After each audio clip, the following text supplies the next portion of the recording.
It is now 6:15 on this Thursday night. Betsy Kling, a night of transition. I'm heading out to do an event. Yeah. You're busy over there on the weather side. Yeah, I've been watching because, you know, we're now in this kind of frame of time where we're getting updates every hour on what's going to happen and how things are going to happen. That's looking forward. But minute by minute, we're getting updates on what's actually happening right now. And the rest of the evening looks like this. This rain will be changing over to snow, and we will be getting snow that actually sticks. I think that will start to stick as we get into the late evening. Initially here, what does fall as snow is probably just going to melt into the water that is on the ground. We have temperatures that are still above freezing. We are starting to see some of the snow here that is showing up, at least on the radar interpretation of the system. But you can see the bulk of the system is now sitting in southern Ohio. So once we kind of get to that pivot point where we really tap into the northerly winds, that will then start to really fire things up as far as the snow change goes. A little bit closer to home, now we can get on the snow mode of the radar, and you can see where we're at least getting the radar showing us the possible areas that the snow is change to snow is happening. I don't know that any of this is necessarily being seen at ground level. If it is, let me know at Betsy Kling. I'm on Twitter. Other than that, we just have some scattered light rain showers that will continue as we go through the rest of the evening. I know Matt showed this not too long ago, but this is a really useful tool for meteorologists to pinpoint the best chances for where the rain to snow changeover is taking place. And it's not just on location, but it's actually height in the atmosphere. So I can't help but show you correlation coefficient. This is basically the radar saying some of these things are not like the others. So everything that is dark red and going westbound, that's probably snow that the radar is picking up, and it's higher up in the atmosphere. And then you kind of see this ring feature. That becomes very significant because inside the ring is the lowest portions of the atmosphere, and that is all red, so we know that is all rain.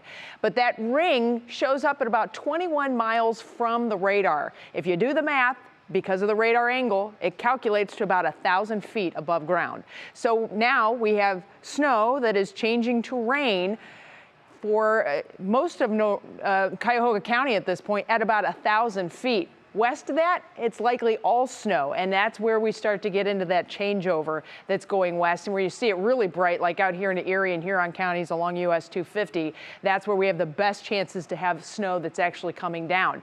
Air temperatures are only in the mid and upper 30s right now, so we are not cool enough to see anything accumulating yet, but I think once the change happens and our temperatures come down into the mid 30s, that 34 to 35 degree range, now we're going to start to see that snow accumulating. That's going to be happening pretty soon in your National Design hour-by-hour forecast. By 9 p.m., areas west of 77, now in the mid-30s, we are likely to have a quick accumulation of very slushy snow. This is the kind of just slop that really can slow things down on the roads.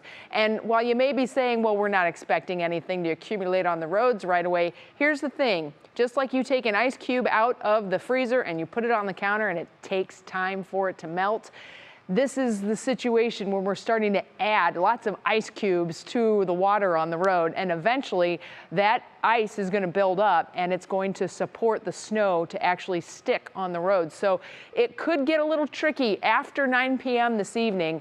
By 11 o'clock, now the lake is starting to get into the action, and you can see kind of how we have this primary and secondary belt that stretches east and west. That belt holds tonight. That's the concern for tomorrow morning's commute. 4 a.m., temperatures below freezing, so now the fluff is happening. That's good accumulating snow, and this is about the time that local school superintendents wake up to take a look at what's going on outside. You know where I'm going with that. So we could see some school closings or delays tomorrow morning. I would definitely suggest at the least getting up early just to get an assessment of the situation. Of course, Holly and Danielle will be in with the latest on that starting at 4:30 on Go. But we're likely to see that snow continuing through the heart of the commute for all of you who will be commuting downtown.